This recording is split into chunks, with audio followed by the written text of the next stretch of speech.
Welcome back to the Cossy Arsenal channel. My name is Cossy. Welcome back to a brand new video. Arsenal signing Benjamin Shesco this summer, and there's a lot of mixed reactions when it comes to the Arsenal fan base. However, the big question is, what are Arsenal getting in Benjamin Shesco? What are the advantages of signing Benjamin Shesco? What will Arsenal get? And also, what are the downsides of such a deal? What are the things that Benjamin Shesco has to improve on as a player as he joins Arsenal? Hit the like button, subscribe to the channel as well. Let's dive into the advantages and disadvantages of a player like Benjamin Shesco this summer. The first thing that Mikel Arteta will look at is his ability to strike the ball with a lot of power, especially outside the penalty area. Now, what we saw in the last game of the season was Martin Odegaard striking the ball outside the penalty area and Arsenal getting a winner against Southampton. And maybe that is something that Arsenal need to do a little bit more. We have seen it occasionally from Declan Rice this season.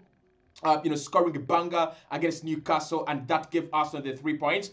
Arsenal is a team that is always in possession and is trying to suffocate, other teams. But at times, you're not going to break through. At times, you're not going to get that final ball, that final pass that you're looking for. And we have seen it with Arsenal a lot of the time this campaign. So what's going to happen is you're going to need some players that have got that ability and bravery and power to power the ball right from outside the penalty area into the back of the net. And that is how you win more corners. That's how you get more set pieces. And Arsenal, a very good team when it comes to corners and converting them into goals. Arsenal, a very good team when it comes to set pieces and converting them into goals as well. So the first thing Arsenal will be looking at is the power of this guy when it comes to his shot. I mean, if you look at his highlights, you will see it. He strikes the ball really well and a lot of the time outside the penalty area. Think about him as the reincarnation of Lucas Podolski. Remember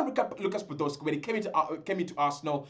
One of the trademark shots of Lucas Podolski was his power shot. He would really love to, power those balls and get them moving in the air until they land into the back of the net. So that is a skill set that Arsenal don't have a lot in abundance. Odegaard does it, but this season we haven't seen it a lot. Rice does it occasionally, and then Saka, not so much. Martinelli, not so much. Trossard, not so much as well. So if you have a player like Odegaard and Rice striking the ball into midfield from outside the penalty area, and then you have a forward player like Shesco, adding that to your team, that is something that's going to benefit the team in the end. Of course, at a team like Arsenal, Benjamin Shesco is going to have a lot of opportunities to strike the ball outside the penalty area as much as he wants. So that's the first thing that Arsenal will be getting. The second thing, again, we have this in abundance, but it doesn't hurt to add it, is the aerial prowess of Benjamin Shesco. Now, if you remember last season, I don't think you remember, but one of the criticisms I've already said about Victor Gyökeres is his inability in the air. Benjamin Shesco, on the other hand, is a little bit different. In the 23-24 season alone, he scored 5 goals just with his head in the air. He's absolutely very good. And this is a 21-year-old striker we're talking about. His numbers are just going to get better, and he's just going to keep on improving and improving and improving. So now, again, Arsenal is a team that really loves a good set piece. Arsenal is a team that is really good when it comes to set piece delivery. You have Saka, you have Odegaard, you have Declan Rice, Trossard can do that as well. We have so many players that have got this skill set of just driving the ball into the penalty area from dead ball situations. Even Ethan Nwaneri is very, very good at that. So what you need in abundance is players like Gabriel, players like Shesco, players like Mika Merino, players like Declan Rice himself, who are tall, but also very good in the air. And Shesco is good in the air. If you add that to Ricardo Calafiori, and you add that to Gabriel, and you add that to Mika Merino, Arsenal are slowly but surely creating a team of very deadly players in the air. And I won't be surprised if our set piece numbers in terms of goals just go up a little bit higher and higher as seasons go on. So as Mikel Arteta out there, he's chosen to go for a player who's young, but a player that has got qualities that he would want as a manager. And then pace and speed. We've talked about Arsenal having this kind of lethargic way of playing football. And with a player like Martin Zubimendi, that is going to change. The way we build up and how quick we build up is going to be changing. Our transitions, our way of progressing the ball is going to be a little bit quicker because we have a player like Martin Zubimendi. But what about Arsenal's transitions? We've been talking about Rodrigo, we've been talking about Nico Williams, we've been talking about all these players, and we are forgetting that Benjamin Shesco is one of the best players in terms of speed and, runs in behind. In terms of transition, he's such a deadly weapon, right? So if you look at his goals at RB Leipzig, actually, he doesn't score many goals from situations that find him in the penalty area. Most of the time, he'll receive the ball in transition and then drive towards the penalty area, and then he'll finish off with a very, very powerful shot. So it's this kind of player that will allow Arsenal to have these quick breaks and quick transitions. Now, if Arsenal can get a Nico Williams, and Arsenal can get maybe a Rodrigo, pair Rodrigo with Shesco, or pair Nico Williams with Shesco, their speed is quicker than the speed of Saka and the likes of Martin Odegaard. So that means that Arsenal can create a transition side, maybe on the left-hand side, we can have a transition side of the game, and then we can also have the Odegaard, Saka, and Ben White partnership. That kind of partnership that is so ever reliable, right? But not good on transitions, right? So Arsenal can, better their transition side of the game if we sign Benjamin Shesco. That is another advantage that such a signing is actually going to get you. And I know many people are not big fans of Benjamin Shesco. And maybe myself, I've been caught off guard at times, trying to disregard this deal here and there. But it's not such a bad deal if you look at the details of what this guy can bring to this Arsenal side. And then his mobility and fluidity as well. He's a player that is not going to be just a center forward, but he can exchange positions with a Trossard. He can exchange positions with Saka. So you can find Shesco playing on the right-hand side, not because he's a right winger, but simply to allow unpredictability and flexibility within this Arsenal team. Now, his dribbling, for me, is okay. But I wouldn't compare his dribbling to a player like Victor Gyökeres. And again, this video is not to compare him to Victor Gyökeres. This video is to really analyze and see what he brings to this Arsenal team. And in terms of dribbling, Arsenal already have got good dribblers in Saka and Declan Rice and Trossard. But we've been asking this. Can Arsenal define another attacking identity that is not Saka? And I think Benjamin Shesco would actually do that. So if you look at Shesco, and again, I know where Mikel Arteta is going for Shesco, because this guy is so similar to Alexander Isak. Go and watch his clips, go and watch his games. He's very similar to Alexander Isak. He's a guy that will pick up the ball, dribble. He's a guy that will want to beat a player 1 or 2. Of course, that leads him to losing the ball a lot of the time. You can't afford that in the Premier League. But his dribbling and technical ability is just going to get better. And at the moment, that is something that could benefit Arsenal nevertheless. His versatility is something we can talk about.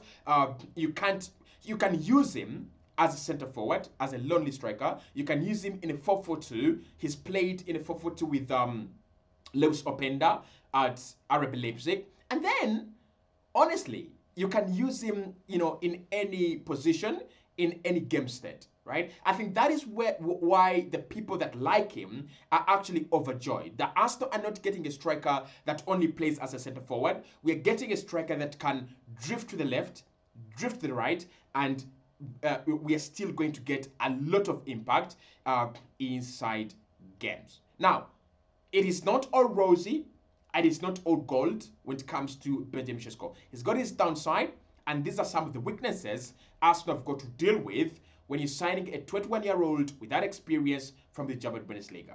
Number one, he's got very, very poor link-up play, and I think the way to put this is at times he overhits or underhits passes. Now, when you think about a player like Alexander Isak, one of the trademarks of his game is his ability to link up with Gordon, to link up with Murphy, to link up with whoever is playing with up top. Benjamin Shesco has got to improve that in his game. He's a good player. He'll look to play in others. He'll look to allow others on the ball, and he'll run the channels as well. But in terms of linking up with others, in terms of just sliding the ball, he's still a little bit raw.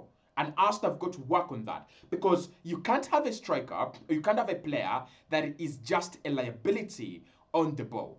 And I kind of agree when people say we shall see Kai Havertz play a lot more minutes than Benjamin Shesco next season. And the reason for that is you still have this Benjamin Shesco guy that has a lot to learn in terms of how do you link up with others? How do you know when to hit the pass hard, and how do you know when to hit the pass soft? How do you time? When to pass, why to pass, to whom to pass, and how to pass? He's got to work on that side of his game. That is number one. That's one of the weaknesses that he's got to work with. And in a team like Arsenal, you've got to be good at passing, because all around you are players that are going to be that are so good at passing. Timber is an excellent passer, so is Odegaard, and so is Rice, and so is Martin Zubimendi, and so is Saka, and so is Gabriel Martinelli and Trossard.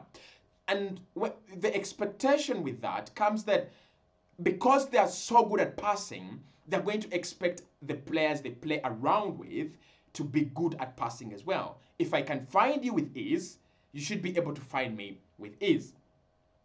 The other problem that Arsenal have got to work with Benjamin Shesco is the consistency with which he scores goals. And he seems to be this kind of striker that has dry spells within the campaign. That is not good, because Arsenal fans are looking for a consistent striker. We are looking for a consistent guy that can come in and score goals, right? So don't you score 5 goals within 10 games and then disappear. Or don't score 10 goals within 10 games and then disappear for 10 games and then come back later. We are not looking for a Marcus Rashford. We are looking for a Robin van Persie, right? We are looking for a player that is going to allow us win games when we can't. We're looking for a player that is going to score 3 out of 6 of the goals that we're going to score. We're looking for a player that is going to score the 1 goal that Arsenal are going to need. And the reason as to why he's very inconsistent is because of his, he chooses to go with power over technique when it comes to finishing off chances. Now, the problem with power over technique is this, or the power over finesse, is that you're always limiting yourself and you're always hitting the ball and hoping. It is very different from when you get the ball and you're in front of goal and you just decide to finish off, because then you know what you're trying to do. But if you're just gonna hit it, it's gonna come back off the woodwork, it's gonna hit the goalkeeper in the face, anything could happen. So if you can work on his on his maybe the way he finishes and decide not to go for power all the time, I think consistency is something that we can actually work on when it comes to Benjamin Shesco. And then I've got to be honest, he is not as clinical, honestly. Now, this is why I've not understood this signing. Because Mikel Arteta will understand that Arsenal need a clinical forward. Arsenal need a clinical player. Arsenal need a guy that can, finish off chances. Going for a 21-year-old that is so good in 5 years from now, or will be so good in 5 years from now, maybe Arsenal planning to surprise us with another signing. Maybe it's going to be Shesco with another very good signing, okay? But at the moment, he's not as clinical. And then for me, people have said Victor Gyokeres would be a very, very big risk. This guy is going to be a very, very big risk for Arsenal. And the reason for me for that is this. Think about Rasmus Højlund, right? Think about Rasmus Højlund. Manchester United signed expectation over delivery. And with Manchester United, it was very understandable. Under Eric Ten Hag, they wanted a player that could come in and be part of this young group that they were trying to build. With Arsenal, why are we going with expectation over delivery again? It's a high risk. Because look at Rasmus Holland right now. I mean, anyone could give Manchester United 30 million. That's the good thing. But has it worked out? A raw striker that is scoring 13, 16 goals? Not sure. And then it's going to need a lot of time. So Arsenal fans, this is another one that we're going to allow ourselves to give him a lot of time. The way we did with Kai Havertz, the way we did with Chamak, the way we did with all these ramshackle strikers that have come in at Arsenal and needed time, this is another player that is actually going to need some time.